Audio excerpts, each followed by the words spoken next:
Hafez al-Assad was born on October 6, 1930, in the small village of Kardaha in the coastal mountains of Latakia, Syria. He came from an Alawite family, a minority religious sect in Syria that had historically faced marginalization within the broader Sunni-dominated society. His father, Ali al-Assad, was a local farmer and community figure, while his mother, Alia, contributed to the household through traditional domestic work. Hafez's early life was shaped by rural poverty, social hierarchy, and the experience of belonging to a religious minority, which influenced his later political perspectives and his approach to consolidating power. He received his initial education in local schools, where he demonstrated intelligence, discipline, and determination to advance beyond the constraints of village life. In the late 1940s, Syria was transitioning from French mandate rule toward full independence, and the nation was marked by political instability, military coups, and social unrest. Hafez al-Assad was drawn to the military as a means of upward mobility and a vehicle for political influence.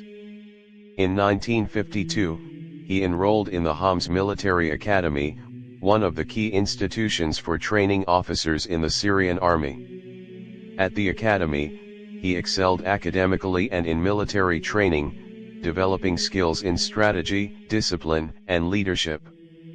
His education exposed him to modern military doctrine and the dynamics of political power, which later informed his approach to governance.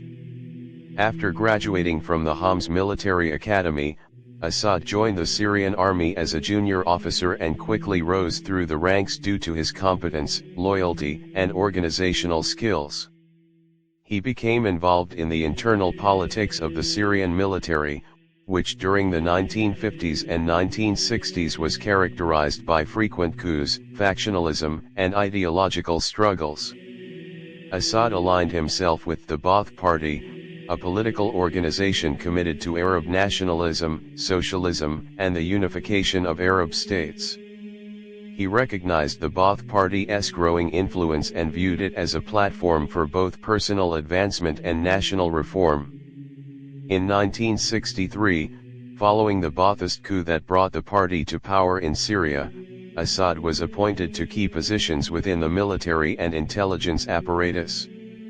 He quickly gained a reputation for his efficiency, organizational skill, and ability to enforce discipline among troops. His career advanced as he took on roles in military intelligence, where he developed expertise in surveillance, political control, and strategic planning. These experiences provided him with a deep understanding of both domestic and regional power dynamics and allowed him to cultivate a network of loyal officers who would later support his rise to national leadership. Throughout the 1960s, Syria remained politically unstable, with multiple factions within the Ba'ath Party and the military competing for control. Assad distinguished himself as a pragmatic and strategic thinker, focusing on consolidating power within the military while building alliances with political actors. He was appointed as head of military intelligence in Damascus, a position that gave him influence over security operations and allowed him to monitor potential rivals.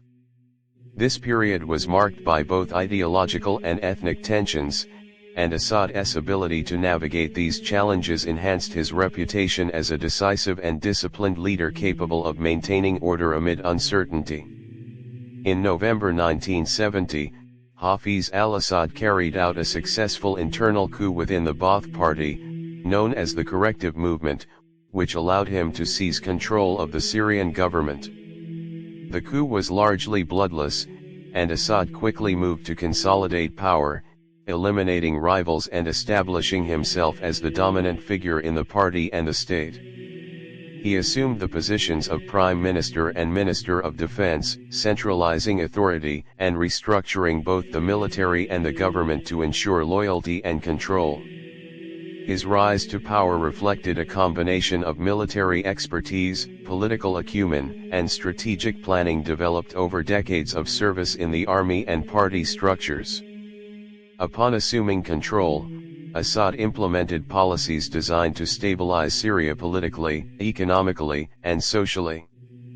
He strengthened the central government, placing loyalists in key positions and expanding the role of intelligence and security services to monitor dissent and opposition. Assad promoted a vision of Syrian nationalism rooted in Arab unity, socialism, and state-led development, while also emphasizing the protection and inclusion of minority communities such as the Alawites.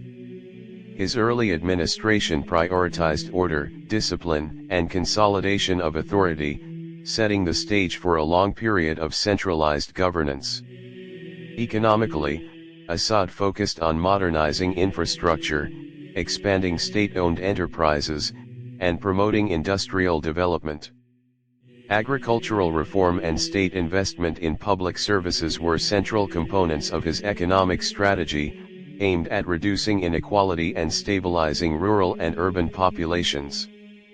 While these policies had some positive effects on infrastructure and social welfare, they were implemented within a highly centralized and controlled political environment, reflecting Assad's prioritization of stability and authority over liberal economic reforms or political pluralism.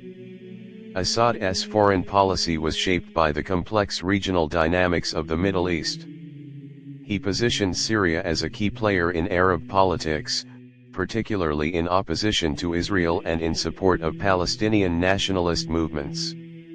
He sought to maintain influence within the Arab League and to cultivate relationships with both the Soviet Union and other regional powers to strengthen Syria's strategic position. Assad demonstrated a combination of pragmatism and assertiveness in diplomacy, using both military capability and political negotiation to pursue national interests. His approach reflected a careful balance between ideological commitment to Arab nationalism and practical considerations of survival and influence in a volatile region. Throughout the early years of his presidency, Assad relied heavily on the intelligence and security apparatus to maintain control. The establishment of a pervasive surveillance network allowed him to monitor potential opposition, enforce party discipline, and prevent coups or uprisings. Political dissent was tightly managed, and public discourse was constrained to ensure that challenges to Assad's authority were swiftly addressed. While these measures contributed to stability and order, they also created a climate of fear, restricted political freedoms, and centralized power in the hands of the president. By the mid-1970s, Hafez al-Assad had established himself as the undisputed leader of Syria, combining military authority, party control, and intelligence oversight to maintain dominance. His government pursued modernization programs, improved infrastructure, and expanded education and healthcare, projecting an image of competence and progress. At the same time, the consolidation of power, suppression of opposition, and use of state security mechanisms to enforce loyalty became defining characteristics of his rule. Assad's early governance demonstrated a consistent strategy: strengthen state institutions, centralize authority, and maintain order while pursuing national development within a controlled political framework. Hafez al-Assad's continued rule over Syria was defined by a combination of authoritarian control, strategic diplomacy, economic development, and domestic repression, which enabled him to maintain power for decades while navigating complex regional dynamics. Following his consolidation of authority in the early 1970s, Assad focused on strengthening the institutions of the state, centralizing decision-making, and ensuring that the military, intelligence services, and key ministries remained loyal to his leadership.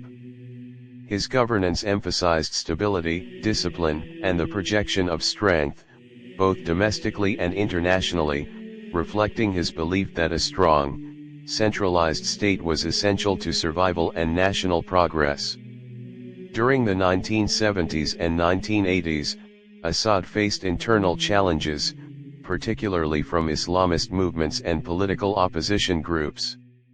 One of the most significant domestic crises was the uprising led by the Muslim Brotherhood, which culminated in violent confrontations in cities such as Hama in 1982. Assad's government responded with overwhelming military force, resulting in a large-scale crackdown that eliminated opposition but also caused widespread destruction and loss of civilian life. The Hama massacre and related operations exemplified Assad's approach to dissent, the use of decisive and often brutal force to suppress challenges to authority, sending a clear message about the consequences of opposition.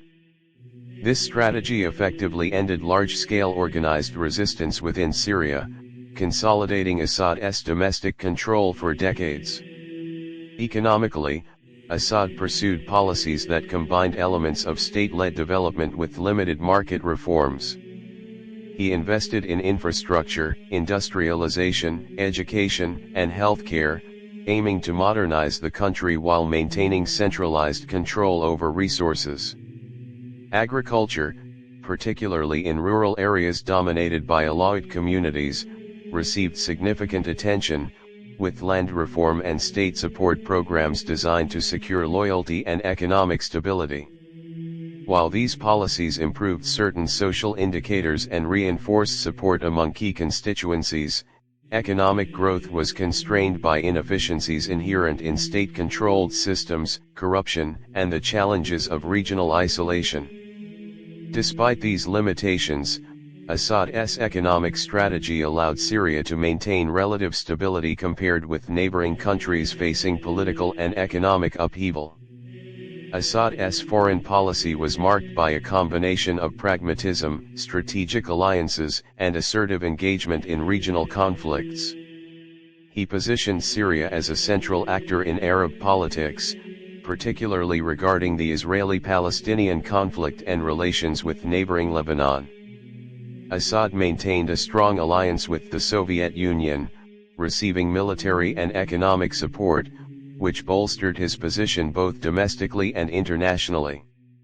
At the same time, he skillfully navigated complex relations with other Middle Eastern states, using diplomacy, covert operations, and military intervention to enhance Syria's influence. His involvement in Lebanon during the civil war, including the deployment of Syrian forces, demonstrated his commitment to regional power projection and the protection of Syrian interests beyond its borders.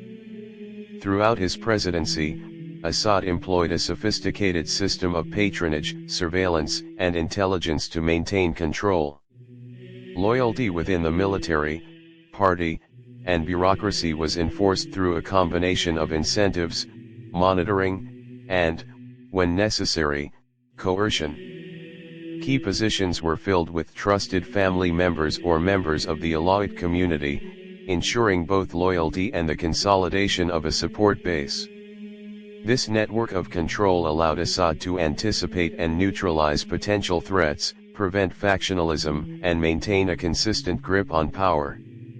The strategy reinforced his authority while creating a highly centralized and personalized system of governance.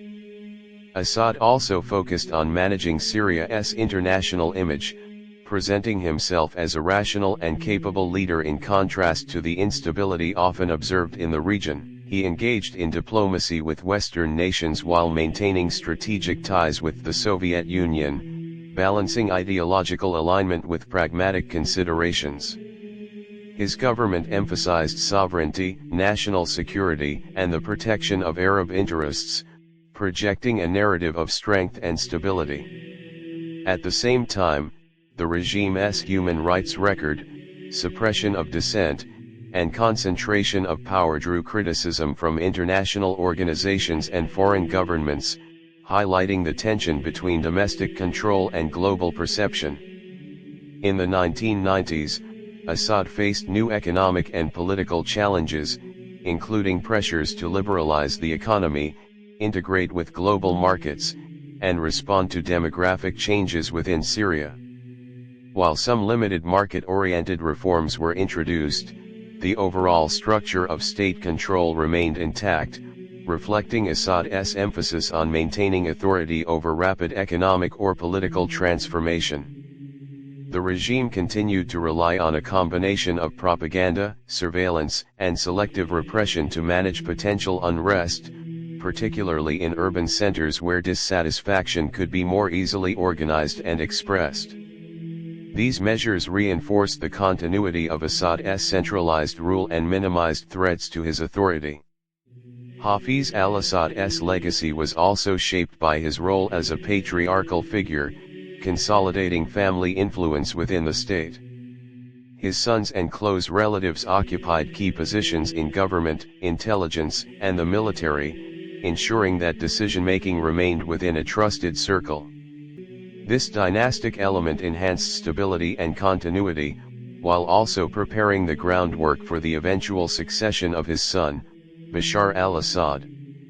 The intertwining of family and state power became a hallmark of Assad's rule, reinforcing the centralization of authority while creating a system in which loyalty to the family was inseparable from loyalty to the regime.